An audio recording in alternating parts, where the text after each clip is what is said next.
Une pauvre fille est montée dans la voiture d'un inconnu, pensant que c'était son taxi, sans imaginer que cet homme était un PDG millionnaire. La pluie tombait sans relâche sur les trottoirs pavés de Paris, dessinant des ruisseaux précipités entre les talons pressés et les pneus éclaboussants. Élodie Martin courait, le manteau serré contre elle, ses cheveux bruns collés à son visage trempé. Elle regarda sa montre, l'angoisse la prenant à la gorge. Il était déjà 8h45 du matin. L'entretien dans l'école publique du 12e arrondissement débutait à 9h précises. Elle n'avait plus qu'un seul espoir pour stabiliser sa vie, sa dernière chance. Ses chaussures glissèrent sur les pavés alors qu'elle tournait le coin de la rue de Reuilly. Là, stationnée à quelques mètres, une berline noire attendait. Elle ne prit pas le temps de vérifier la plaque ni de demander confirmation. Elle ouvrit la portière arrière et s'engouffra à l'intérieur, essuyant rapidement ses lunettes, embuées. « Désolé, je suis en retard, s'il vous plaît, rue Léon Fro, c'est très urgent », dit-elle entre deux souffles, l'eau ruisselant encore sur ses joues. Le conducteur, un homme aux traits marqués, portait une chemise blanche, impeccablement repassée, un manteau sombre et une montre hors de prix à son poignet.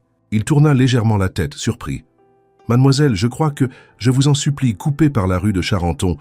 Il y a toujours des embouteillages par nation à cette heure. J'ai une entrevue capitale. J'ai besoin de ce poste, Elle parlait vite, presque trop pour que les mots aient le temps d'exister. Il fronça les sourcils, jeta un regard dans le rétroviseur, puis observa sa silhouette tremblante, ses mains serrées sur son sac usé. Un soupir discret franchit ses lèvres. Très bien, il démarra sans un mot de plus. Le silence s'installa, épais, presque gênant. Seuls les balais d'essuie-glace rythmèrent la tension dans l'habitacle. Élodie prit enfin le temps de respirer. Son regard glissa sur les détails intérieurs de la voiture. Cuir noir impeccable, intérieur boisé, odeur légère de cèdre et de vanille. Ce n'était pas un taxi. Ce n'était même pas une voiture quelconque. Elle se mordit la lèvre. Peut-être que le chauffeur particulier avait été engagé par une autre personne et qu'elle venait d'interrompre quelque chose d'important. Peut-être qu'il la prendrait pour folle. Mais il n'avait pas protesté davantage. Elle décida de ne rien dire, priant pour que le trajet s'écoule sans incident. Arrivée devant l'école, elle sortit précipitamment un billet de 20 € de sa poche et le tendit vers lui. « Gardez la monnaie et merci infiniment. » Il tourna à peine la tête, refusant d'un geste calme la somme. « Ce n'est pas nécessaire. » Élodie fronça les sourcils, confuse, mais n'eut pas le temps de questionner. Elle s'échappa du véhicule comme on fuit une erreur, replaça ses cheveux sous son béret détrempé et courut vers la grille de l'école. Il la regarda disparaître sous les auvents, puis posa les mains sur le volant, immobile. Son visage, d'ordinaire figé, trahissait une légère curiosité. Il se pencha légèrement pour voir par la vitre embuée le nom de l'établissement, comme pour en retenir quelque chose, et pour la première fois depuis des mois, Gabriel Moreau sourit, un sourire mince, presque imperceptible, mais sincère. Le grondement discret du moteur s'était à peine estompé qu'Élodie disparaissait déjà derrière les lourdes portes de l'école, laissant derrière elle une traînée d'eau et de confusion. Gabriel resta un long moment immobile dans sa berline, observant les gouttes de pluie glisser sur le pare-brise, comme si elles formaient des mots qu'il ne comprenait pas. Il n'avait pas l'habitude d'accueillir des inconnus dans sa voiture, encore moins des femmes paniquées aux yeux cernés, à la voix pressée mais droite, portant le monde entier sur leurs épaules dans un simple sac de toile râpée. Ce visage ne lui sortait pas de l'esprit. Il n'y avait rien d'extraordinaire chez elle à première vue, et c'était précisément cela qui le troublait. Elle n'avait rien tenté pour plaire, ni à lui ni au monde, et pourtant elle avait éveillé quelque chose de lointain en lui, comme une phrase lue dans un vieux roman et qu'on n'a jamais vraiment oublié. Il redémarra la voiture d'un geste lent, presque machinal, et retourna à son quotidien de rendez-vous froid, de décisions stratégiques et de silence confortable. 2 jours passèrent.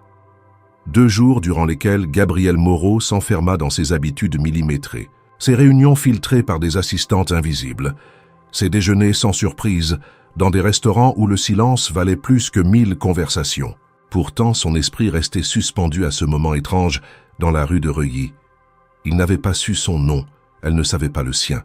Il ne s'était échangé aucune information réelle, rien que ce fragment volé d'un matin pluvieux. Et ce souvenir, aussi éphémère soit-il, refusait de se dissoudre.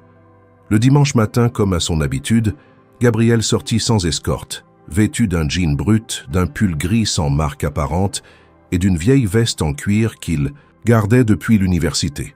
Il aimait se perdre dans le quartier de Bastille, là où les marchés de producteurs transformaient les rues en labyrinthe de couleurs et de parfums. Là, personne ne le reconnaissait. Là, il était un homme parmi d'autres. Il longeait les Pacifites, étals de pommes et de fromages artisanaux quand il la vit. De dos d'abord, courbé légèrement sur une caisse de clémentine. Son manteau usé, le même que celui de l'autre matin, battait doucement dans le vent. Elle comparait les prix avec une concentration presque comique, comptant ses pièces dans la paume de sa main, hésitant entre deux fruits. Gabriel s'arrêta, à quelques mètres, soudain incertain. Il aurait pu repartir. Il aurait pu l'observer de loin et continuer sa vie. Mais quelque chose en lui refusa cette fuite. Il s'approcha. « Vous avez trouvé un taxi, cette fois ?» Elle sursauta légèrement en relevant la tête. Ses yeux s'élargirent un instant, trahissant la surprise. Puis un sourire, hésitant, presque moqueur, étira ses lèvres. « Vous, le faux chauffeur. Je crois que c'est vous qui êtes monté dans ma voiture si mes souvenirs sont bons. » Elle rit. Un rire bref, mais sincère. Il le sentit comme un dégel inattendu dans une pièce trop froide. Il regarda les fruits dans ses mains. Besoin d'aide pour choisir une clémentine. Sauf si vous êtes aussi expert en agrumes qu'en conduite, répondit-elle. Il inclina la tête, feignant une réflexion profonde. Je pourrais surprendre. Ils marchèrent à quelques pas ensemble. Elle tenait un sac de tissu contre elle, visiblement rempli de courses modestes, du pain, du lait, quelques légumes. Gabriel l'écoutait parler du quartier, de la hausse des prix, de son amour pour les marchés de rue. À aucun moment elle ne demanda qui il était. Elle ne parla ni d'argent, ni de voitures de luxe, ni même de cette matinée étrange. Elle semblait simplement contente de bavarder avec un inconnu devenu familier. Ce fut lui qui posa la question. « Vous travaillez dans l'école de la rue Léon Fro, non ?» Elle hocha la tête. « Un poste temporaire, rien de garanti, mais c'est mieux que rien. Vous enseignez quoi ? Littérature, les classiques. Victor Hugo, Balzac, Maupassant, mais surtout Hugo. Il a cette façon de regarder le monde, comme s'il portait toute la misère des hommes dans ses phrases. » Il la regarda, attentif, touché par la sincérité dans sa voix. Ce n'était pas juste une enseignante. C'était une femme dont l'âme s'enracinait dans les livres, une femme qui lisait pour survivre, qui croyait encore que les mots pouvaient réparer les fractures invisibles. « Et vous faites quoi dans la vie ?» demanda-t-elle finalement. Il détourna les yeux un instant, le sourire en coin. « Rien d'aussi noble, je dirige une entreprise, informatique. »« Oh, et ça vous laisse le temps de vous promener ? Sur les marchés ? » ?»« Rarement. Mais aujourd'hui, j'en avais besoin. » Un silence s'installa de nouveau, mais ce n'était plus le même silence que celui de la voiture. Celui-ci était doux, presque complice. Elle regarda sa montre et s'excusa, expliquant qu'elle avait encore 2 copies à corriger et un loyer à repousser. « Je peux vous accompagner jusqu'au métro ?» proposa-t-il. Elle accepta. Ils marchèrent lentement, parlant de tout sauf d'eux-mêmes. Arrivée devant l'entrée de la station, elle le remercia pour la conversation, lui souhaita une bonne journée et disparut dans la bouche du métro. Gabriel resta là un moment. Cette fois encore, elle était partie sans lui dire son nom. Mais il savait déjà qu'il la reverrait. Parce que pour la première fois depuis très longtemps, il ressentait quelque chose d'authentique. Le ciel était clair ce matin-là, lavé des nuages lourds qui avaient dominé Paris toute la semaine. Une lumière pâle mais sincère glissait entre les toits et venait caresser les étals du marché de la rue d'Aligre. L'air sentait le café fraîchement moulu, le fromage affiné et l'herbe coupée. Élodie aimait ces samedis matins, ces quelques heures où elle pouvait se perdre dans l'agitation populaire, loin des regards inquisiteurs des collègues et des murs humides de son petit studio. Les marchés étaient pour elle un théâtre vivant. Chaque marchand un personnage, chaque client un fragment d'histoire. Elle avançait lentement entre les stands, tenant son portefeuille serré dans une main et un filet vide dans l'autre. Chaque pièce comptait, chaque centime avait son rôle. Elle cherchait les paniers de fin de marché, les promotions silencieuses sur les fruits un peu trop mûrs, mais encore bons. C'était un art de survie appris après des mois d'incertitude, d'emplois précaires, de lettres de refus. La veille, elle avait dîné d'un bol de soupe et de 2 tartines sèches. Mais ce matin, elle se permettrait quelques pommes et, si les prix étaient cléments, peut-être un morceau de fromage. Alors qu'elle s'approchait d'un stand de fruits, penchée pour examiner des poires en fin de vie, un mouvement sur sa gauche attira son attention. Une silhouette familière, un visage qu'elle ne parvenait pas à replacer tout de suite, puis une secousse dans la mémoire, le chauffeur, ou plutôt le non-chauffeur, l'homme à la voiture noire, l'homme au regard calme, qui l'avait conduite sans poser de questions. Son cœur fit un bond étrange, ni agréable ni douloureux, juste inattendu. Il était là, un panier en osier à la main, vêtu d'un jean brut et d'un pull bleu marine banal. Rien ne trahissait l'homme de luxe qu'elle avait imaginé, ce jour-là dans l'habitacle de cuir. Il semblait presque trop normal, et pourtant il dégageait toujours cette tranquillité rare, cette présence solide qui tranchait avec la foule pressée du marché. Lorsqu'il leva les yeux et la vit, il esquissa un sourire. Il ne parut ni surpris ni gêné, comme s'il s'attendait à cette rencontre. Ils s'approchèrent l'un de l'autre en silence, les odeurs de pommes et de pain chaud dansant autour d'eux. Aucun des deux ne sembla vouloir nommer ce moment. « Vous venez souvent ici ?» demanda-t-elle, brisant l'attente. « Quand j'ai besoin de calme, oui, et vous ?»« Chaque semaine. C'est ici que je fais le plein de poésie bon marché. » Il rit doucement, un rire bas, presque timide. « Vous avez toujours cette manière de parler comme si chaque mot était choisi avec soin. »« Déformation professionnelle, » répondit-elle en haussant les épaules. Elle aurait pu s'éclipser là, prétexter un rendez-vous, fuir l'ambiguïté qui flottait entre eux. Mais au lieu de cela, elle lui proposa de faire les courses ensemble. Ils marchèrent entre les étals, échangeant des commentaires sur les produits, les marchands, la météo changeante. À aucun moment elle ne lui demanda ce qu'il faisait dans la vie, ni s'il avait une femme, des enfants, une vie derrière ses silences. Elle se contentait de marcher à ses côtés, comme si cette normalité était précieuse, fragile. Gabriel observait chacun de ses gestes. Elle touchait les fruits avec précaution, comme s'ils pouvaient se briser entre ses doigts. Elle comptait les pièces avant chaque achat, refusant les sacs plastiques pour économiser quelques centimes. À un moment, elle s'arrêta devant un stand de livres anciens, le regard brillant. « Je passe ici à chaque fois, même si je n'achète rien, juste pour sentir l'odeur du papier. » Il la vit prendre un vieux volume des Misérables, le feuilleter doucement, presque amoureusement. « Hugo encore, dit-il. Toujours. » Il attendit qu'elle repose le livre, puis, sans un mot, s'approcha du marchand. Quelques minutes plus tard, alors qu'elle terminait de choisir des tomates, il revint vers elle, le livre sous le bras, déjà emballé dans un papier kraft.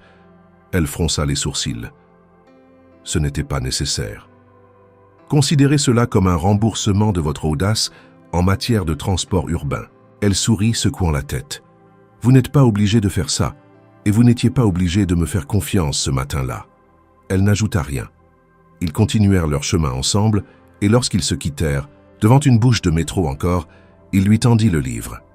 Pour que Victor Hugo continue à vous parler même les jours où il pleut. Elle prit le paquet, un peu tremblante. « Merci, monsieur. »« Gabriel, dit-il simplement. » Elle hocha la tête. « Élodie. » Et puis elle disparut une fois encore. Mais cette fois, ils avaient un nom, 2 noms. Et entre eux, un livre. Rien de plus, mais rien de moins non plus. Gabriel resta debout un moment, le regard tourné vers l'endroit où elle avait disparu. Il y avait dans sa poitrine une chaleur inattendue, une émotion simple, une sensation oubliée depuis longtemps. Il rentra chez lui à pied, le panier à moitié rempli, le cœur un peu plus. Sur sa table de chevet, il posa un second exemplaire des Misérables, le même que celui qu'il venait d'offrir. Il le feuilleta au hasard et lut, à voix basse, « Il n'y a ni mauvaises herbes ni mauvaises gens. Il n'y a que de mauvais cultivateurs. » Puis il ferma le livre, certain désormais qu'il voulait en savoir plus sur cette femme aux yeux fatigués et au cœur encore capable d'espérer. Les jours qui suivirent cette matinée partagée au marché furent étrangement lourds pour Élodie. Quelque chose dans le visage de Gabriel, sa voix posée, son regard calme, sa façon de ne jamais poser de questions trop directes, s'était imprimé dans son esprit comme une phrase qu'on relit sans cesse, incapable de l'oublier. Mais elle se força à détourner l'attention. Elle avait des copies à corriger, un contrat temporaire à protéger et surtout une vie fragile à maintenir debout. Les fantaisies n'avaient pas de place dans son quotidien. À l'école, Les journées étaient longues et souvent ingrates. Les élèves étaient agités, parfois insolents, rarement engagés. Elle tentait de leur transmettre un peu de la beauté des mots, mais souvent, cela semblait tomber dans un puits sans fond. Les collègues la regardaient avec un mélange d'indifférence et de méfiance polie. Elle n'avait pas encore trouvé sa place dans cet environnement précaire où chaque poste était une bataille silencieuse. C'était un mardi gris humide, semblable à tant d'autres. Elle terminait de ranger ses affaires dans la salle des professeurs lorsqu'elle entendit frapper doucement à la porte. Elle se retourna, certaine de voir un collègue ou un élève, égaré. Mais ce fut lui, Gabriel, debout dans le couloir étroit tenant un paquet rectangulaire enveloppé de papier brun. « Bonjour », dit-il simplement. Elle resta figée un instant, partagée entre la surprise et la confusion. « Comment m'avez-vous trouvé ? Vous avez dit que vous travailliez dans une école. J'ai cherché un peu. Ce n'était pas si difficile. » Elle le regarda, méfiante malgré elle. « Vous êtes venu jusqu'ici pour… » Il leva le paquet. « Pour vous rendre quelque chose. Ou plutôt, pour vous offrir quelque chose. Ce n'est pas grand-chose. J'ai pensé que cela pourrait vous plaire. » Elle hésita. Les cadeaux dans sa vie avaient toujours une dette cachée, un prix déguisé.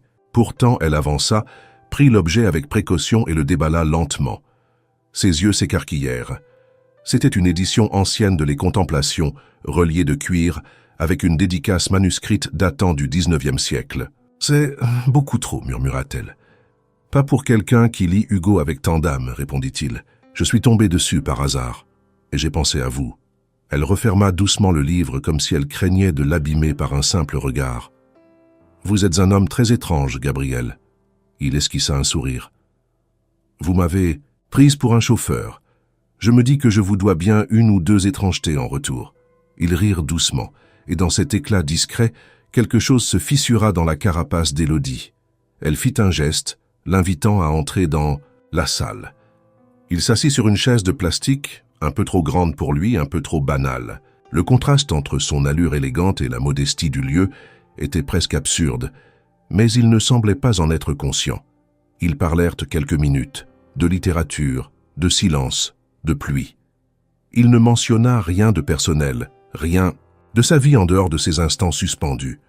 Et elle n'osa pas poser de questions. Quelque chose chez lui suggérait que les réponses seraient douloureuses, peut-être irréversibles. Lorsque la sonnerie retentit, marquant la fin de la journée scolaire, elle se leva, le remerciant encore pour le livre. « Vous n'étiez pas obligé, dit-elle. Et pourtant je l'ai fait. »« Pourquoi ?» Il la regarda longuement, puis répondit sans détour. « Parce que j'ai l'impression que vous méritez plus que ce que vous avez. » Elle ne sut que dire. Il partit alors, sans demander son numéro, sans promettre de revenir. Et pourtant, elle savait qu'il le ferait. Ce soir-là, dans son petit appartement, elle relut des passages de Les Contemplations, touchant chaque mot comme s'il avait été écrit pour elle. Une émotion étrange l'envahit. Ce n'était pas de l'amour. Pas encore. C'était quelque chose de plus rare, un sentiment de reconnaissance silencieuse, un écho inattendu dans le désert de son quotidien. Pendant les jours qui suivirent, elle chercha à comprendre pourquoi cet homme, manifestement à l'aise dans un monde qui n'était pas le sien, s'était intéressé à elle. Ce n'était pas son apparence. Elle en était certaine. Elle n'avait ni les habits, ni l'assurance, ni la beauté évidente que l'on associe aux histoires romantiques. Et pourtant, il était revenu, avec un livre, avec un geste désintéressé. Gabriel, quant à lui, rentra chez lui plus tard que d'habitude ce jour-là.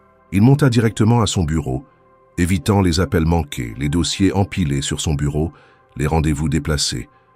Il s'assit dans son fauteuil et resta longtemps immobile. Il pensait à ses mains, à sa voix, à cette façon qu'elle avait de prononcer chaque nom d'auteur, comme s'il s'agissait d'un ami disparu. Il pensait à ce qu'il avait ressenti en la voyant ouvrir le paquet. Et surtout, il pensait à ce qu'il n'arrivait plus à ressentir depuis des années. Il ouvrit un tiroir, en sortit un vieux carnet qu'il n'avait pas touché depuis longtemps et y écrivit une seule phrase. Elle voit le monde avec les yeux de quelqu'un qui a trop pleuré pour se permettre de mentir. Puis, il referma, le carnet, le cœur agité. L'après-midi était tiède pour un mois d'octobre. Le ciel au-dessus de Paris s'étendait sans menace, éclaboussé d'un bleu pâle, et les rues semblaient plus lentes qu'à l'accoutumée. Élodie, fatiguée mais tranquille, déambulait dans les allées d'un kiosque à journaux près de la place d'Aligre, cherchant un magazine littéraire bon marché à emporter pour son trajet en métro. Elle en feuilleta plusieurs, glissant ses doigts sur les couvertures, perdue dans ses pensées. Depuis quelques jours, Gabriel ne lui avait pas donné de nouvelles, et malgré elle, une part d'elle attendait un signe, un prétexte, une nouvelle coïncidence. Son regard glissa sur une couverture brillante au bas de l'étal. Le titre accrocha immédiatement ses yeux, les 100 personnalités les plus influentes de la tech en France.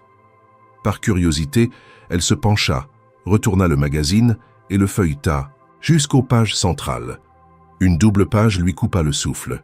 Là, en photo pleine page, vêtu d'un costume sombre et sobre, regard fixe tourné vers l'objectif, se tenait Gabriel Moreau. Le nom ne la frappa pas immédiatement. C'était le visage. Le même qu'elle avait vu à travers la vitre de la voiture, puis entre les étals du marché, puis dans le couloir de son école. Sous la photo, une légende. Gabriel Moreau, PDG de Netronix, l'empire discret de la donnée intelligente. Elle resta figée, incapable de tourner la page. Les mots dans l'article flottaient devant ses yeux. Stratégie, fortune estimée à plusieurs centaines de millions d'euros, philanthropie secrète, homme insaisissable. Tout devenait irréel. Les conversations légères, la simplicité des gestes, le silence contenu de cet homme prenaient maintenant une autre teinte. Elle sentit une chaleur désagréable lui monter aux joues, mêlée de colère, de trahison et d'une pointe de honte. Avait-elle été naïve, au point de ne pas voir ce qu'il était? Pourquoi ne lui avait-il rien dit? Le magazine retomba sur l'étal. Elle s'éloigna d'un pas rapide, cherchant de l'air, de l'espace. Le trottoir semblait plus étroit, les passants plus pressés. Elle monta dans le métro sans but précis, traversa plusieurs stations avant de s'arrêter au hasard. Il fallait qu'elle comprenne, qu'elle mette des mots sur ce malaise grandissant. Le lendemain, elle le vit attendre devant l'école, comme si rien n'avait changé. Il tenait un livre sous le bras, un sourire discret au coin des lèvres. Elle s'avança vers lui d'un pas rapide, les mains glacées malgré le soleil. « Je t'ai vu dans un magazine. » Il haussa à peine les sourcils, sans surprise. « Je m'en doutais que ça arriverait un jour. Tu es PDG d'une des plus grosses entreprises de technologie de France, » murmura-t-elle incrédule. « Et tu t'es présenté devant moi comme si tu étais n'importe qui. » Il la regarda longuement, cherchant les bons mots. « Je ne me suis pas caché. Je n'ai simplement pas mentionné cela. Ce n'est pas rien, Gabriel. Ce n'est pas un détail anodin. Je ne voulais pas que ça change ce que tu voyais en moi. » Elle serra les poings. « Ce que je voyais? Tu crois que je ne vois pas la différence entre un homme qui me prête un livre et un homme dont la signature fait bouger la bourse ?» Il ne répondit pas tout de suite. Le silence s'étira, douloureux. « Je suis désolé si tu te sens trompé, mais je ne voulais pas qu'on commence cette chose, ce lien sur une base faussée par le pouvoir ou l'argent. Avec toi, j'ai pu être quelqu'un d'autre, juste un homme, pas une entreprise ambulante. Et tu pensais que je ne devinerais jamais que j'étais trop pauvre pour lire les journaux? Ce n'est pas ça, c'est exactement ça, répliqua-t-elle, la voix tremblante. Il voulut poser une main sur son bras, mais elle recula. Tu m'as fait croire à une simplicité qui n'existait pas. Tu t'es caché derrière une gentillesse qui n'était pas gratuite. Tu as choisi de me séduire en contrôlant ce que je pouvais savoir de toi. Je ne voulais pas te séduire, je voulais te connaître. Eh bien, moi, je ne te connais pas. Je ne sais même plus si je le veux. Elle tourna les talons, le laissant seul devant la grille de l'école. Il resta là, le livre toujours à la main, le regard perdu. Les jours suivants furent lourds pour elle. Elle ne dormait plus que par bribes. À chaque fois qu'elle fermait les yeux, elle revoyait son visage, calme, impénétrable, comme s'il portait en lui une tempête qu'il refusait de montrer. Et malgré la colère, une question la hantait. Pourquoi n'avait-il rien dit? Quel genre de solitude vivait un homme si puissant pour qu'il préfère être vu comme un inconnu? Gabriel, de son côté, s'enferma dans ses habitudes. Les réunions reprirent, les voyages express, les chiffres et les bilans. Mais il n'arrivait plus à entendre, il n'arrivait plus à penser. Chaque silence lui rappelait celui d'Élodie. Chaque regard fuyant dans les couloirs de l'entreprise lui rappelait ses yeux remplis d'incrédulité. Il relut le carnet dans lequel il avait noté cette phrase étrange. Puis il en ajouta une autre. « Ce que j'ai voulu cacher n'était pas mon nom, mais ce qu'il représente pour moi. » Et il referma le carnet. La semaine s'étirait comme une corde tendue, chaque jour ajoutant une tension silencieuse, au fil qui unissait encore, bien que faiblement, Élodie et Gabriel. Depuis leur confrontation devant l'école, elle l'évitait avec soin. Elle sortait par l'arrière du bâtiment, changeait d'itinéraire, ignorait les messages brefs qu'il lui envoyait, sobres mais obstinés. Il ne cherchait pas à s'excuser davantage. Il disait seulement qu'il ne voulait pas qu'elle disparaisse. Elle avait passé des jours à le haïr, à se détester pour avoir cru, à douter de chaque souvenir. Mais une autre part d'elle, plus enfouie, persistait à chercher un sens à ce qu'il avait fait. Et malgré tout, malgré sa colère, elle n'avait pas cessé de lire le livre qu'il lui avait offert. Elle le touchait chaque soir, l'ouvrait au hasard, comme si les mots de Victor Hugo pouvaient répondre à ses questions. Et souvent, elle se surprenait à espérer le revoir, sans décor, sans masque, sans mystère. Ce fut elle qui finit par écrire. Un message court, envoyé tard dans la nuit. Elle ne voulait pas dormir avec cette question dans la gorge. Pouvait-il être autre chose qu'un rôle bien appris? Il répondit presque immédiatement, comme s'il n'attendait que ça. Le samedi suivant, elle l'invita à dîner chez elle. Il arriva à 7 heures du soir, à pied, les mains dans les poches. Aucun garde du corps, aucun chauffeur. Il portait une chemise blanche roulée aux manches, un manteau noir usé au coude. Quand elle ouvrit la porte de son appartement, elle sentit un frisson la traverser. Pas à cause de lui, à cause de ce que cela représentait. Elle l'invitait dans son monde modeste, étroit, fragile. Son appartement faisait à peine 25 mètres carrés. Un coin cuisine avec 2 plaques électriques, un petit réfrigérateur bourdonnant, une table branlante en bois clair, 2 chaises dépareillées, un canapé-lit où elle dormait chaque nuit, et des livres partout, empilés sur les rebords de fenêtres, entassés sous la table, occupant chaque coin disponible. Il entra sans un mot, regardant autour de lui comme on entre dans une église sans mur. « Tu vis ici ?» demanda-t-il. « Depuis 3 ans. C'est minuscule. Mais chaque chose ici m'appartient. Rien n'a été imposé. Rien n'a été hérité.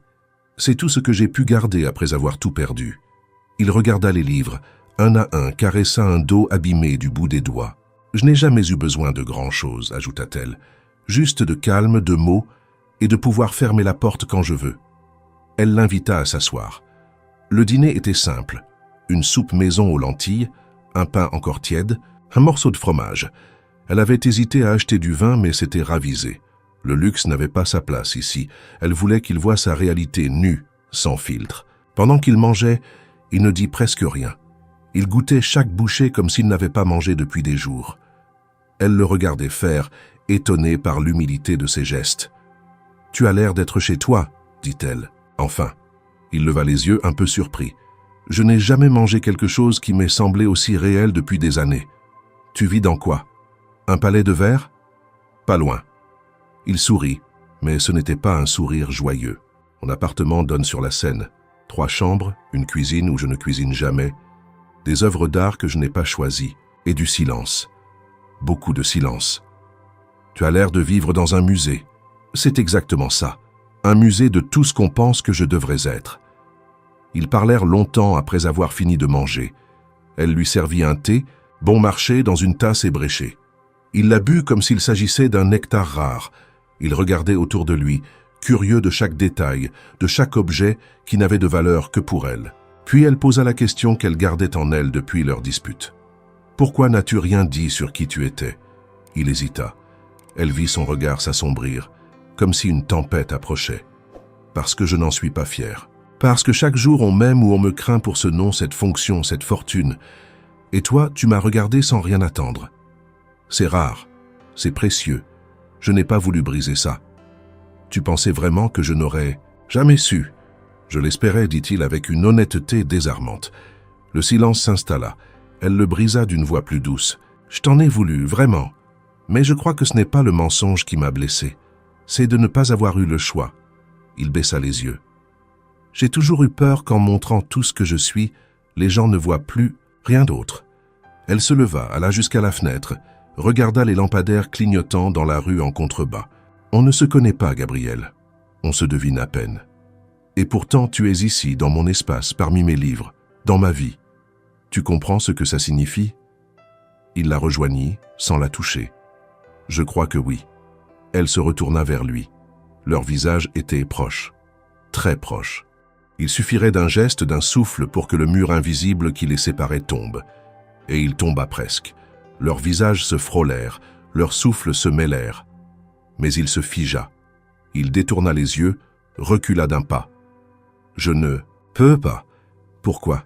Il ne répondit pas. Il prit son manteau, le cœur lourd, les mots bloqués dans la gorge. « Je suis désolé, murmura-t-il. » Et il partit, la laissant seule dans la pièce chaude, le thé refroidi sur la table, et l'écho d'un presque baiser suspendu dans l'air. Ce soir-là, Élodie comprit que ce n'était pas une histoire d'argent, ni de mensonge. C'était une histoire de mur. Et que parfois les plus solides sont ceux que l'on ne voit pas. Les jours suivants s'écoulèrent avec une lenteur pesante. Depuis ce soir-là, où le presque baiser s'était évaporé dans un silence glacial, Élodie ne savait plus comment se positionner. Elle ne lui en voulait plus vraiment, mais elle ne comprenait pas non plus ce qu'il fuyait. Gabriel lui avait semblé proche, sincère, ouvert pour une fraction de seconde, avant de se refermer brusquement, comme si une porte invisible s'était claquée entre eux. Cette fermeture brutale ne ressemblait pas à un simple doute. Il y avait autre chose, une blessure ancienne, une peur enracinée, quelque chose qu'il n'avait pas encore dit. Gabriel, de son côté, avait repris ses routines avec la précision d'un métronome cassé. Il se levait chaque matin dans son appartement vide, entouré de silence et de mobilier design, passait des heures dans les couloirs étincelants de Netronix, à écouter des chiffres qui ne l'émouvaient plus, puis rentrait chez lui sans savoir ce qu'il espérait y trouver. Depuis sa rencontre avec Élodie, tout ce qu'il avait construit semblait désajusté, comme un costume trop grand ou une mélodie jouée sur un instrument désaccordé. Rien ne sonnait juste. Il savait pourquoi il avait fui ce soir-là, et il savait aussi que ce n'était pas seulement à cause d'elle. C'était à cause de ce qu'elle réveillait, de ce qu'il pensait avoir enterré à jamais. Des années. Plus tôt, il avait aimé, passionnément, intensément. Elle s'appelait Camille, elle était avocate, brillante, indépendante, drôle. Ils avaient été fiancés pendant 1 an. Il pensait que tout était solide, jusqu'au jour où il avait découvert la trahison. Pas un simple écart, pas une faute de passage, mais une liaison de plusieurs mois, menée dans son dos avec un associé de confiance.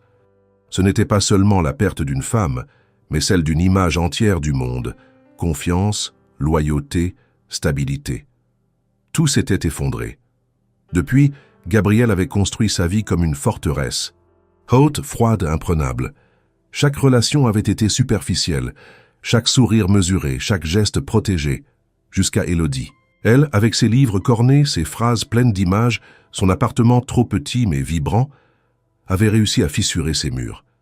Et cela lui faisait peur, une peur viscérale, celle de tout perdre encore une fois.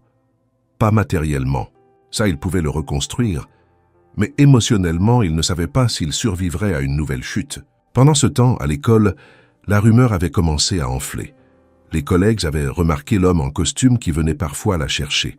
On chuchotait dans les couloirs, on murmurait derrière son dos. Élodie entendait les moqueries déguisées, les commentaires à peine voilés. Une enseignante, Clara, lui glissa un jour à la pause café. « Tu sais, certains pensent que tu as trouvé un moyen stratégique de prolonger ton contrat. » Élodie sentit la honte l'envahir, une colère froide monter. Elle répondit sans hausser la voix. « Il n'y a rien de stratégique dans ma vie, juste beaucoup de fatigue et quelques livres pour tenir debout. » Mais les paroles restaient, et la gêne s'installait. Elle ne voulait pas être réduite à un cliché, à une étiquette plaquée par des regards étroits. Elle avait toujours refusé de se plier au jeu de pouvoir, et voilà qu'on la suspectait d'en jouer un. Le samedi suivant, elle se rendit, comme à son habitude, dans la petite librairie de la rue de Charenton. Elle avait besoin d'un refuge, d'un endroit où les mots auraient encore du sens. En parcourant les rayons, elle sentit une présence. Elle leva les yeux. Gabriel était là, debout près de l'étagère des classiques français. Il ne dit rien tout de suite. Il tenait un livre dans les mains, le regard fixé sur elle comme s'il craignait qu'elle disparaisse. « Je ne savais pas que tu venais ici, dit-elle. Je ne savais pas non plus, jusqu'à ce que j'ai envie d'y venir. » Elle haussa un sourcil, méfiante mais curieuse. « Pourquoi aujourd'hui ? » « Parce que je voulais te parler, et je ne savais pas où aller qui ne semble pas déplacé. Elle posa le livre qu'elle tenait et croisa les bras. « Très bien, parle. » Il inspira profondément. « J'ai été fiancé, il y a longtemps. Elle m'a trahi, avec quelqu'un que je considérais comme un frère. Depuis, j'ai fermé les portes. J'ai arrêté de croire. Et puis tu es arrivé avec ta pluie, tes silences, tes livres, et j'ai eu peur. » Élodie resta silencieuse. Il continuait. « Ce soir-là, chez toi, j'étais prêt à tout laisser tomber. Mais une voix en moi a crié. Elle m'a dit, « Tu vas encore te brûler. Tu vas encore être trahi. Sauve-toi. » Alors je suis parti, pas à cause de toi, à cause de moi. Elle le regardait, les yeux pleins de questions qu'elle ne posait pas. Et maintenant? Maintenant je sais que fuir ne me sauvera pas, que rester silencieux ne me protège plus, et que si je perds ce que j'ai commencé à construire avec toi, alors tout ce que j'ai bâti avant n'aura servi à rien. Elle voulut répondre, mais rien ne vint. Ce n'était pas le moment pour des déclarations, ce n'était pas le moment pour des solutions, mais c'était un pas, un vrai pas. Elle prit le livre de ses mains, lut le titre, « La douleur de Marguerite Duras » et sourit doucement. « Tu as bon goût. »« J'essaie d'apprendre, » répondit-il. Et ils restèrent là, dans l'étroitesse d'un couloir entre deux étagères, le monde autour s'effaçant doucement. Rien n'était résolu, rien n'était certain, mais quelque chose venait de naître à nouveau, fragile comme une page à peine tournée. Les jours suivants furent teintés d'une ambiguïté douloureuse. Ni Gabriel ni Élodie ne trouvèrent le courage de redéfinir ce qu'ils étaient devenus l'un pour l'autre. Ils n'étaient pas ensemble, mais ils n'étaient plus étrangers non plus. Ils partageaient quelque chose d'indéfinissable, un fil tendu entre la confiance et le doute, entre le désir et la peur. Chaque rencontre était un terrain fragile, chaque regard une promesse muette. Pourtant, sous cette apparente accalmie, un déséquilibre persistait, invisible mais croissant. Un jeudi soir, après une journée particulièrement difficile à l'école, Élodie reçut un message bref de Gabriel. Il lui proposait de la retrouver dans un petit café du 11e arrondissement, à 2 pas de l'endroit où ils s'étaient croisés pour la première fois. Elle hésita. L'usure de la semaine pesait sur ses épaules, mais une part d'elle désirait ardemment le voir, entendre sa voix, sentir qu'il existait encore quelque chose de solide entre eux. Elle accepta.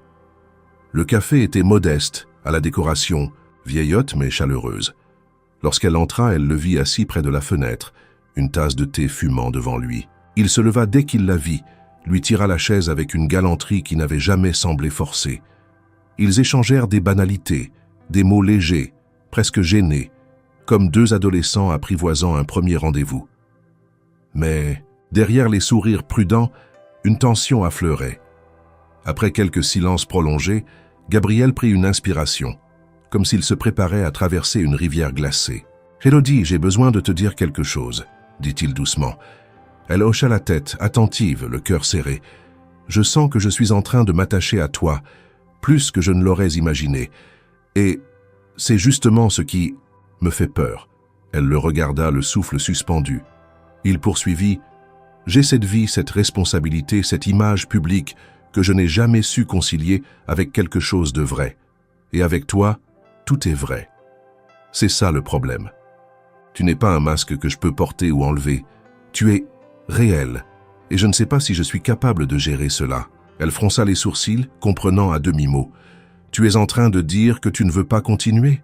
Je suis en train de dire que je ne sais pas comment continuer et que je préfère m'arrêter avant de te faire du mal. » Le coup fut plus dur qu'elle ne l'avait anticipé.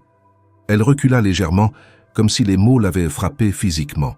« Tu préfères me rejeter maintenant, plutôt que d'affronter ce que tu ressens.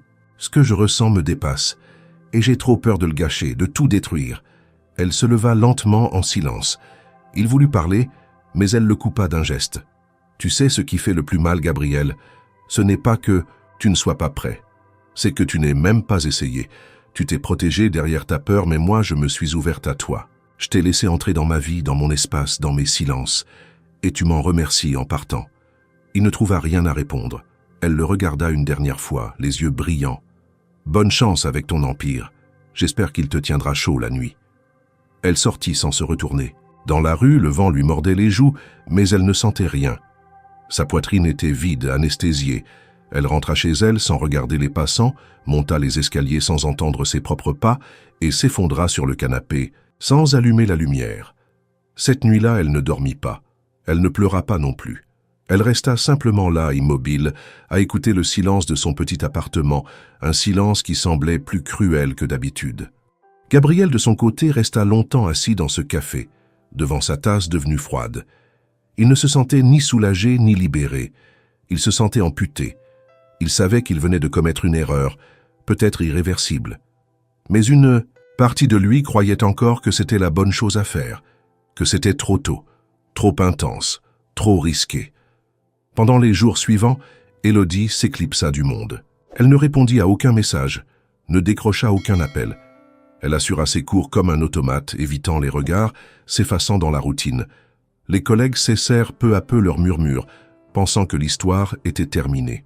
Et d'une certaine façon, elle l'était. Ou du moins, elle en avait tout l'air. Un matin, elle se rendit dans une vieille librairie qu'elle fréquentait parfois pour fuir ses pensées. En parcourant les rayons, elle trouva un exemplaire abîmé de l'Idiot de Dostoïevski. Elle le feuilleta et, sans savoir pourquoi, glissa une feuille de papier entre deux pages. Elle y écrivit une lettre, non pas une confession ni un message à envoyer, une lettre qu'elle n'avait pas l'intention de faire parvenir à Gabriel. Elle y parlait de la peur, de l'abandon, de cette sensation d'être toujours celle qu'on quitte avant d'avoir tout compris. Elle la plia soigneusement, la laissa là au milieu du livre et reposa l'ouvrage à sa place sur l'étagère. C'était un adieu sans adresse, un cri silencieux pour quelqu'un qui ne saurait peut-être jamais l'entendre. Puis elle quitta la librairie, les poches vides, le cœur lourd, mais un soupçon de paix renaissant dans le sillage de cet acte inutilement sincère. Dans un coin de Paris, pendant ce temps, un homme regardait la pluie tomber derrière les vitres opaques d'une salle de réunion. Et sans le savoir, il venait de perdre ce qu'il ne savait pas encore vouloir sauver. Les jours étaient devenus monotones pour Gabriel Moreau. Loin d'Élodie, il retrouvait ses automatismes avec une facilité désarmante, comme si une partie de lui avait toujours anticipé ce retour au vide.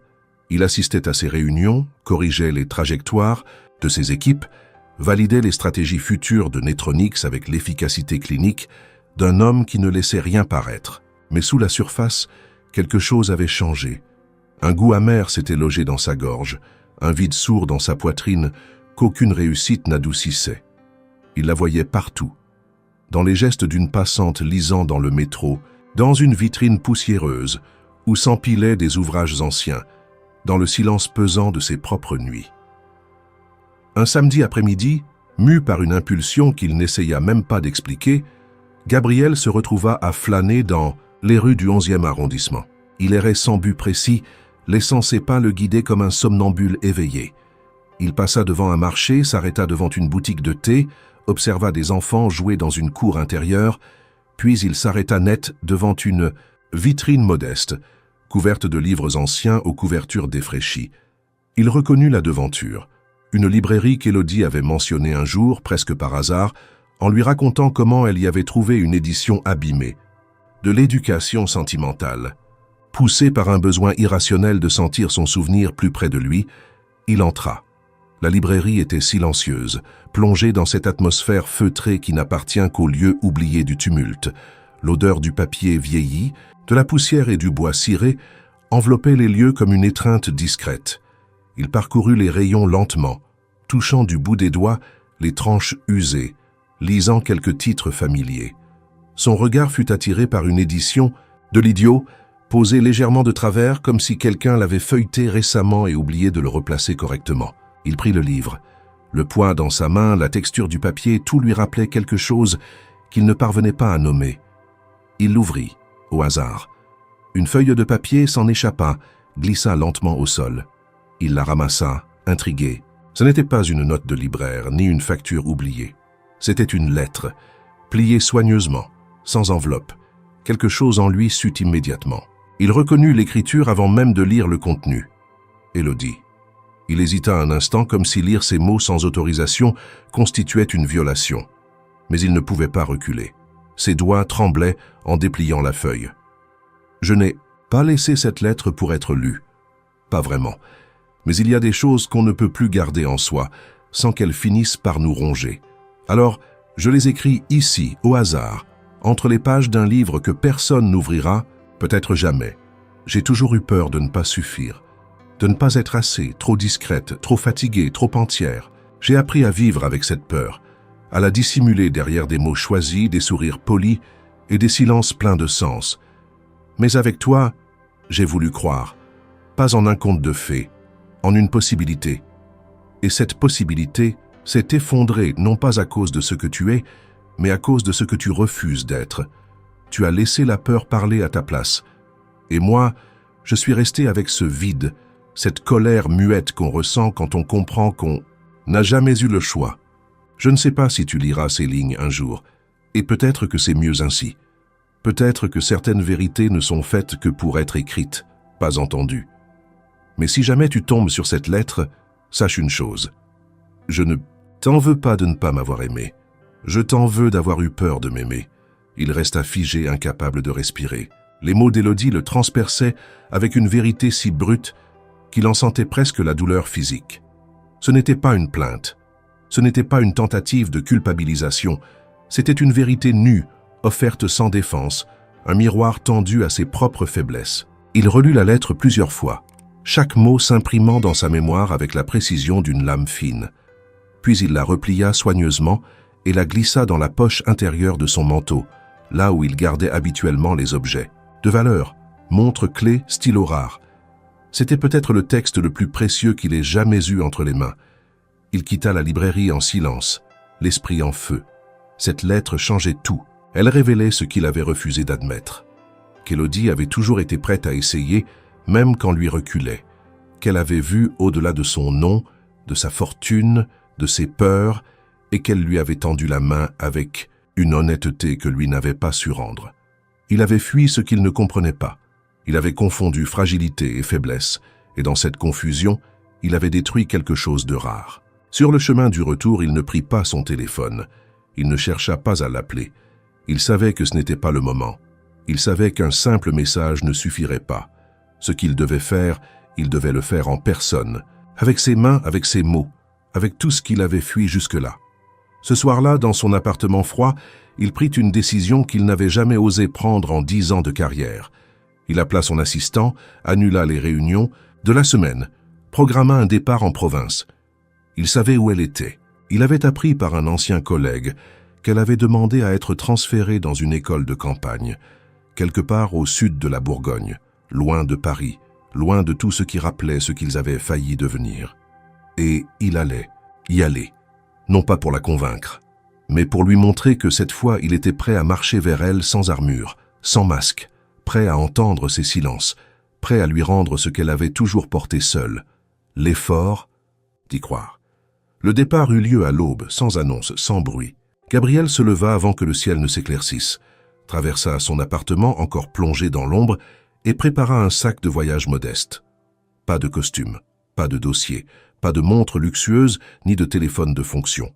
Juste quelques vêtements simples, un carnet de notes, un stylo et cette lettre d'Élodie repliée soigneusement et glissée dans la poche intérieure de son manteau. Ce matin-là, il n'était plus le PDG d'un empire technologique. Il était un homme qui avait tout à prouver à celle qui l'avait blessé. Il prit un taxi jusqu'à la gare de Lyon, traversa les couloirs bondés sans prêter attention aux regards, aux panneaux lumineux, aux annonces répétitives. Il acheta un billet pour une destination qu'il n'avait jamais imaginé rejoindre autrement qu'en rêve. Une petite ville, au cœur de la Bourgogne, à quelques heures de Paris, connue uniquement pour ses vignes, ses vieilles maisons de pierre et son école primaire aux effectifs réduits. Le train s'ébranla lentement, quittant la capitale avec la même solennité qu'un adieu. Gabriel resta silencieux, observant le paysage changer au fil des kilomètres. Les immeubles haussmanniens cédèrent la place aux entrepôts, puis aux champs d'automne, aux collines dorées, aux villages endormis. Chaque virage de la voie ferrée semblait le mener un peu plus loin de tout ce qu'il avait été. Il relut la lettre plusieurs fois, comme si chaque relecture pouvait effacer une part de sa lâcheté passée. Élodie, elle, s'était installée dans cette bourgade quelques semaines plus tôt, à la suite d'un échange administratif précipité. Loin de Paris, elle avait trouvé un semblant de paix. L'école était modeste. Les élèves attentifs, les collègues chaleureux, bien que curieux de cette nouvelle professeure venue de la capitale. Elle logeait dans un petit appartement au-dessus d'une boulangerie, avec une vue sur les vignes. Les nuits étaient des plus noires, plus silencieuses, mais moins oppressantes. Elle croyait avoir fait le bon choix. Fuir n'était pas noble, mais parfois nécessaire. Pourtant, dans les replis de son cœur, Gabriel n'avait jamais cessé d'exister. Elle tentait de ne pas penser à lui, mais chaque silence profond, chaque ciel étoilé, chaque page lue au crépuscule le ramenait à sa mémoire. Elle revoyait ses gestes retenus, sa manière de parler comme s'il pesait chaque mot, et surtout, ce moment suspendu dans son appartement, où tout aurait pu basculer. Elle ne s'attendait plus à rien. Pas à une lettre, pas à des excuses, encore moins à une visite. Elle avait accepté qu'il appartenait à un autre monde. Un monde dans lequel on ne revient pas. Gabriel arriva à la petite gare en début d'après-midi. Il descendit du train avec la sensation étrange d'avoir franchi un seuil invisible. La ville semblait figée dans le temps. Il n'y avait pas de taxi, pas de bus. Il marcha. Il traversa une place pavée, longea des maisons aux volets bleus, salua des inconnus qui le dévisageaient poliment. Son costume aurait juré dans ce décor, mais avec son pull sombre et ses chaussures usées, il passait presque inaperçu. Il n'avait pas de plan. Il savait seulement qu'elle travaillait dans l'école au nord du village. Il prit cette direction poussé par une intuition muette. Arrivé devant le bâtiment de pierre, il hésita. Il n'avait pas le droit de perturber ses cours, de surgir comme un fantôme du passé. Alors, il s'assit sur un banc à proximité, à l'abri d'un vieux tilleul, et attendit. Les heures passèrent lentement. Les enfants sortirent en riant. Des parents vinrent les chercher. Puis enfin, il la vit. Elle sortait par la grille latérale, un sac en bandoulière, un manteau trop grand pour elle, les cheveux attachés à la hâte. Elle n'avait pas changé. Ou plutôt, elle avait changé dans un sens que seul lui pouvait percevoir. Elle avait l'air plus calme, plus lointaine. Il se leva lentement, s'approcha sans bruit. Elle le vit. S'arrêta net. Le silence qui s'installa entre eux était absolu. « Tu es venu jusqu'ici » demanda-t-elle sans colère, mais sans chaleur non plus. « Oui. »« Pourquoi » Il sortit la lettre de sa poche, la lui montra. « Je l'ai trouvée, par hasard, dans ce livre. Ce n'est pas le hasard qui m'a poussé à venir. C'est ce que tu as écrit. » Elle détourna les yeux. Il continua. « Tu avais raison, j'ai eu peur de t'aimer. Et c'est la peur la plus stupide qu'on puisse avoir, parce qu'elle ne sauve rien, elle détruit tout. » Elle resta immobile. Il fit un pas de plus. « Je suis venu pour te dire que je ne veux plus me cacher derrière mon passé, ni derrière ce que je représente. Je suis venu sans nom, sans fonction, sans excuse, juste avec ce que je ressens. Et ce que je ressens, c'est que j'ai besoin de toi pour redevenir un homme entier. » Elle le regarda, les yeux brillants. « Ce que tu ressens, tu aurais pu le dire avant, je le sais. Et je regrette chaque minute de silence. Un groupe d'enfants passa près d'eux, riant, courant, insouciants. Le monde ne les regardait pas. Le monde les laissait seuls dans cette bulle fragile. « Et maintenant » demanda-t-elle. « Maintenant, je ne veux rien te demander, ni pardon, ni seconde chance. Je veux seulement rester ici si tu me laisses. Juste un moment, juste assez pour te montrer que je suis capable d'apprendre à ne plus fuir. » Elle le scruta longuement, comme si elle cherchait des fissures dans cette déclaration. Puis elle fit un geste lent, presque imperceptible. « Viens, on va marcher. » Ils s'éloignèrent côte à côte, sans se toucher. Il n'y avait pas de retrouvailles grandioses, pas de promesses immédiates. Mais il y avait un pas, un choix, le plus difficile. Celui de revenir, celui de rester, celui de recommencer. Les jours qui suivirent furent marqués par une lente reconstruction. Gabriel ne repartit pas. Il s'installa dans une chambre d'hôte modeste, à la sortie du village, à quelques minutes à pied de l'école où travaillait Élodie. Chaque matin, il la croisait parfois brièvement lorsqu'elle descendait les escaliers de son immeuble, les cheveux encore humides, le regard pressé. Il ne disait rien. Il la saluait d'un simple signe de tête. Elle répondait d'un regard, d'un murmure à peine audible. Aucun mot de trop. Aucun geste déplacé. Juste une présence. Constante, respectueuse, une tentative silencieuse de prouver qu'il pouvait tenir. Le village tout entier semblait remarquer ce nouvel arrivant qui ne parlait presque à personne, mais qui attendait chaque jour devant l'école, parfois assis sur le même banc, parfois simplement debout, à observer le ciel changer. Les habitants chuchotaient, supposaient, mais laissaient faire. Dans les petits villages, les secrets sont des refuges plutôt que des scandales. Gabriel ne cherchait pas à précipiter les choses. Il ne parlait pas d'avenir, ne reparlait pas du passé. Il était là et c'était déjà une réponse. Il se rendait utile, aidait parfois la vieille boulangère à porter ses sacs de farine, proposait ses bras pour déplacer des caisses lors du petit marché du samedi. Il n'était pas l'homme des médias ici. Il était juste Gabriel, le type du banc, celui qui avait perdu quelque chose et essayait de le retrouver. Élodie, elle, l'observait de loin. Chaque jour, elle prenait la mesure de ce qu'il accomplissait en silence. Ce n'était pas un homme en quête de pardon, c'était un homme en quête de sens. Et dans cette quête, elle découvrait une sincérité brute qui l'ébranlait plus qu'elle ne voulait l'admettre. Mais la peur restait là, tapie dans l'ombre. La peur qu'il parte encore, qu'il réalise un matin que cette vie n'était pas pour lui, qu'il s'éveille un jour et décide de tout laisser, comme il l'avait déjà fait. C'est ce doute qui la conduisit, un matin froid de novembre, à préparer un sac. Elle ne prévient personne, pas même la directrice de l'école, pas Gabriel. Elle monta dans le premier bus pour la gare la plus proche, située à 20 km. Elle n'avait pas vraiment de plan, juste l'envie urgente de ne pas se laisser apprivoiser trop vite, de prouver qu'elle avait encore le contrôle. La gare était presque vide. Elle acheta un billet pour Lyon sans intention réelle d'y aller. Elle s'assit sur un banc, le sac posé à ses pieds, regardant les rails s'étirer à l'infini. Les pensées tournaient en boucle dans son esprit. Ce qu'il avait dit, ce qu'il avait fait, ce qu'il n'avait pas encore osé prononcer.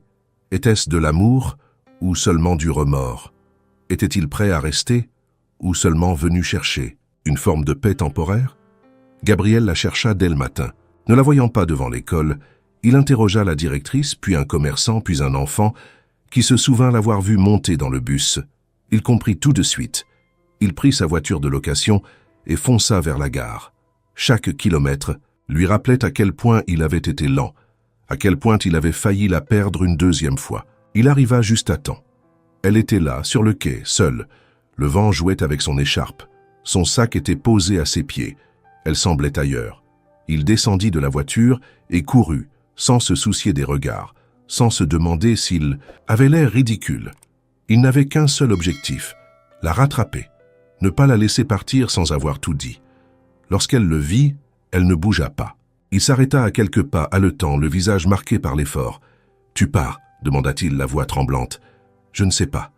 Dis-moi si c'est fini. Dis-le franchement, ici, maintenant, et je partirai. Je ne reviendrai pas. » Elle ne répondit pas tout de suite. Il fit un pas de plus. « Mais si tu doutes encore, si tu ressens même une part infime de ce que je ressens, alors ne monte pas dans ce train. Reste. Laisse-moi rester avec toi. Pas pour réparer, pour recommencer. » Elle le regarda longuement, puis baissa les yeux. « J'ai eu peur. Que tu partes encore. Que tu réalises que tout ça n'est pas pour toi. J'ai déjà vécu sans toi, Élodie. Et maintenant je sais que ce n'est plus une option. » Il s'agenouilla devant elle, posant une main sur le banc vide à côté d'elle. « Je ne veux plus être un homme qui part. Je veux être celui qui reste, celui qui apprend, celui qui aime, même s'il ne sait pas toujours comment le dire. » Elle sentit sa gorge se nouer. Le train approchait. Le sifflement se faisait entendre. Elle regarda son billet, puis son sac. Puis Gabriel. « Tu es vraiment prêt à vivre dans un monde qui ne te ressemble pas? Ce monde, c'est toi qui le rends supportable. » Il lui tendit la main. Elle la prit. Le billet glissa de ses doigts, emporté par le vent. Et pour la première fois depuis des mois, elle sourit.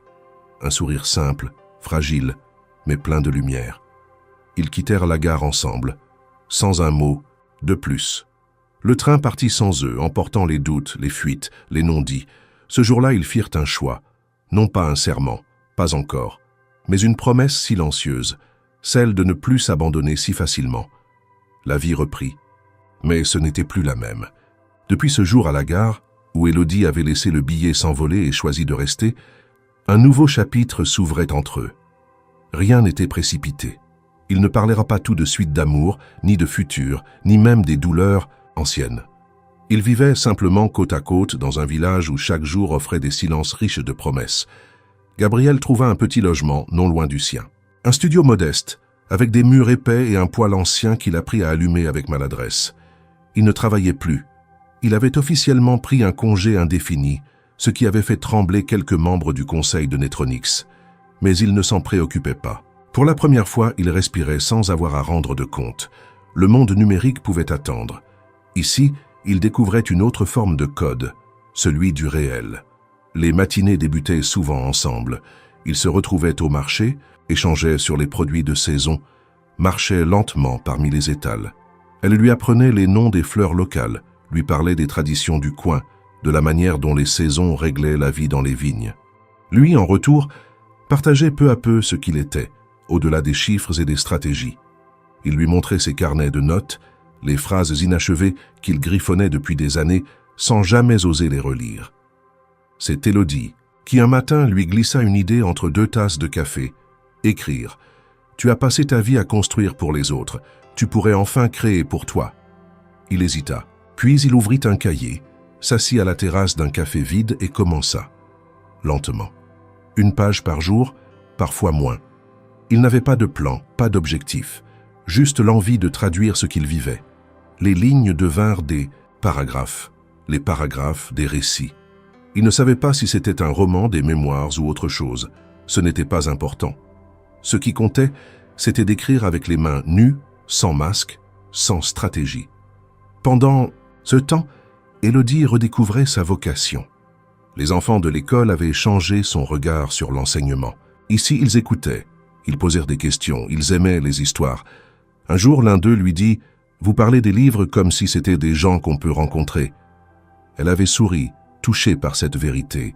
Elle relançait les ateliers de lecture, encourageait les enfants à écrire leurs propres récits. Elle organisait des sorties dans les collines, où ils lisaient à voix haute sous les arbres. Les soirs, ils se retrouvaient dans l'appartement d'Élodie, ou parfois chez Gabriel, pour cuisiner ensemble, partager un vin local, écouter de la musique classique ou du jazz.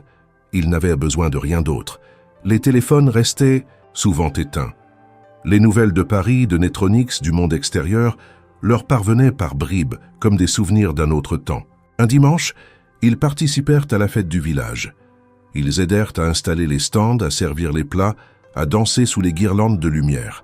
Personne ne les considérait comme des étrangers. Ils étaient devenus des visages familiers. Et dans cette simplicité, ils trouvaient une forme de vérité qu'aucune réussite n'aurait pu leur offrir ailleurs. Ce soir-là, alors que la fête touchait à sa fin, Élodie et Gabriel s'éloignèrent un peu, montant sur une petite colline qui surplombait les vignes. Le ciel était clair, constellé d'étoiles. Elle s'assit dans l'herbe, et il la rejoignit. « Tu regrettes ?» demanda-t-elle doucement. « Rien. Je croyais que le monde m'offrirait la paix par le contrôle, mais c'est ici, dans l'imprévu, que je me retrouve. » Elle le regarda. « Tu crois que ça va durer ?» Il prit une inspiration longuement, puis répondit « Ça ne dépend plus du hasard. Ça dépend de nous. » Elle posa sa tête contre son épaule. Le silence entre eux n'était plus une frontière, c'était un langage. Ils n'avaient pas besoin de promesses, ni de pactes. Chaque jour passé ensemble suffisait à réécrire leur histoire. Le lendemain, Gabriel proposa d'aider à la bibliothèque municipale. Il voulait rester utile, s'ancrer dans ce nouveau lieu. Il fut surpris par le plaisir qu'il trouvait à trier des ouvrages, conseiller des lecteurs, écouter les souvenirs des anciens du village. Un jour, une femme âgée lui dit « On sent que vous avez été très loin et que vous êtes revenu. » Il avait souri sans répondre. Il comprenait maintenant que la richesse ne résidait pas dans les chiffres accumulés, mais dans la présence réelle, dans l'attention offerte à ceux qui nous entourent. Élodie, de son côté, poursuivait ses lectures du soir avec ses élèves. Elle leur fit découvrir Le Petit Prince, et les enfants lui posèrent des questions étonnantes. Pourquoi le renard veut-il être apprivoisé? Elle leur répondit que parfois, on choisit de souffrir un peu pour connaître la vraie douceur, et qu'il y a des blessures qui ouvrent les yeux. Ils avaient changé, sans le dire, sans l'écrire. Mais tout en eux, dans leurs gestes, leur silence, leur manière de se regarder, témoignaient de cette lente transformation. Ils n'étaient plus des fugitifs d'eux-mêmes, ils étaient devenus des bâtisseurs de lenteur, des architectes de l'instant. La vigne se parait de ses couleurs d'hiver. Bientôt, le froid les obligerait à rentrer plus tôt, à se blottir dans la chaleur des intérieurs. Mais rien n'était à craindre, parce qu'ils avaient appris à ne plus fuir, et qu'entre eux, les racines commençaient enfin à prendre. Le retour à Paris ne se fit pas en grande pompe, ni en gestes spectaculaires. Ce ne fut pas une décision prise sur un coup de tête, mais le résultat d'un murmure intérieur devenu trop fort pour être ignoré. L'hiver avait passé dans le calme profond de la campagne, et avec le printemps, un nouveau besoin était né, celui de construire, non pas ailleurs, mais autrement. Gabriel et Élodie comprirent que fuir Paris ne suffisait plus. Ils devaient y revenir, non pas pour retrouver ce qu'ils avaient laissé, mais pour transformer ce qu'ils allaient y apporter. Leur retour se fit en train, un matin d'août de mars. Ils prirent peu de bagages, laissant la plupart de leurs affaires à la campagne, comme des promesses d'un lieu qui les avait guéris. En arrivant à la gare de Lyon, rien ne semblait avoir changé. La foule était toujours pressée, les taxis toujours trop nombreux, les rues toujours pleines. Et pourtant, tout était différent, ils n'étaient plus ceux qui étaient partis. Gabriel avait vendu une part de ses actions dans Netronix. Il avait quitté son poste de président exécutif, tout en gardant un rôle symbolique au sein du Conseil. Sa décision avait surpris les médias, ébranlé certains investisseurs, mais il n'avait pas cédé. Il avait longuement réfléchi et choisi une direction nouvelle, transformer l'entreprise en un acteur social, utiliser la technologie pour le bien commun, redéfinir l'influence comme un service, non comme un pouvoir. Il restructura les pôles, créa un fonds d'innovation éducative, lança un programme de bourse pour les jeunes talents issus de milieux modestes.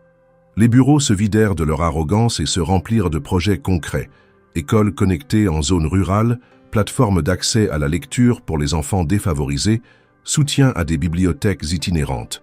Il n'était plus le PDG. Il était devenu un catalyseur de sens.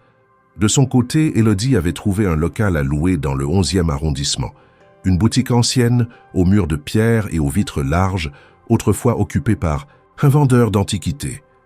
Elle y installa sa propre librairie. Elle l'appela Entre les lignes. Pas un grand espace, mais assez pour accueillir des livres choisis avec soin. Une petite table pour lire, un coin pour les enfants et des soirées de lecture à voix haute. Ce fut Gabriel qui l'aida à repeindre les murs, à transporter les caisses, à monter les étagères. Il le faisait sans parler, avec une minutie presque émouvante. Il réparait plus que du bois. Il reconstruisait ce qu'il avait un jour failli briser. Chaque vis, chaque planche, chaque coup de pinceau était une offrande. L'ouverture fut modeste mais chaleureuse. Des voisins, des amis, quelques anciens élèves vinrent, curieux de ce nouveau lieu. Élodie accueillait chacun avec une attention sincère. Elle n'avait pas besoin de parler de Gabriel. Sa présence discrète mais constante disait tout. Il n'était pas l'homme derrière elle. Il était l'homme à côté d'elle. Il vivait désormais dans un appartement simple, au-dessus de la librairie. Un lieu baigné de lumière, empli de livres et de silence partagé. Il n'avait pas parlé de mariage ni d'enfants. Ils n'avaient pas besoin de sceller leur amour par des gestes symboliques. Chaque jour passé ensemble était une décision renouvelée, une fidélité active, une confiance qui n'avait plus besoin de preuves. Leur quotidien n'était pas parfait. Il y avait des tensions, des désaccords, des jours de doute, mais il y avait aussi la certitude que rien ne serait jamais abandonné sans lutte. Ils avaient appris à parler, à s'écouter, à se taire, sans fuir. Leur amour n'était pas fait d'élan, mais de constance, un amour enraciné. Gabriel écrivit finalement son livre, un roman, inspiré librement de sa propre trajectoire. Il y parlait d'un homme perdu dans ses certitudes, sauvé par une femme qui croyait encore que les mots pouvaient guérir. Il le publia sous un pseudonyme. Le livre eut un succès modeste, mais il reçut des lettres de lecteurs bouleversés. Cela suffisait. Élodie, de son côté, organisa un cycle de lecture autour de la réparation. Des auteurs oubliés, des voix marginales, des histoires de renaissance. Elle n'était pas devenue célèbre, elle n'avait pas besoin de l'être. Sa librairie était vivante, elle rassemblait, elle nourrissait. Un soir d'été, ils s'assirent sur le toit de leur immeuble, regardant les toits de Paris s'embraser sous le coucher du soleil. Gabriel tenait un verre de vin, Élodie un carnet de notes. Ils ne parlèrent pas. Le silence suffisait. Elle posa sa tête contre son épaule. « Tu te souviens de la pluie ce matin-là » demanda-t-elle. « Je m'en souviens chaque jour. Si je n'étais pas monté dans ta voiture, tu serais entré dans ma vie d'une autre manière. Tu étais destiné à me percuter. » Elle sourit. Il ferma les yeux. Il n'avait plus peur. Ils étaient revenus au point de départ, mais tout avait changé. Ils n'étaient pas plus l'homme fuyant et la femme effacée. Ils étaient devenus eux-mêmes, l'un par l'autre. Et dans la ville immense, bruyante, parfois cruelle, ils avaient retrouvé un abri. Pas dans les murs, pas dans les livres, mais dans les gestes simples, les mots vrais, les regards silencieux, une vie nouvelle. Pas parfaite, pas facile, mais enfin vraie.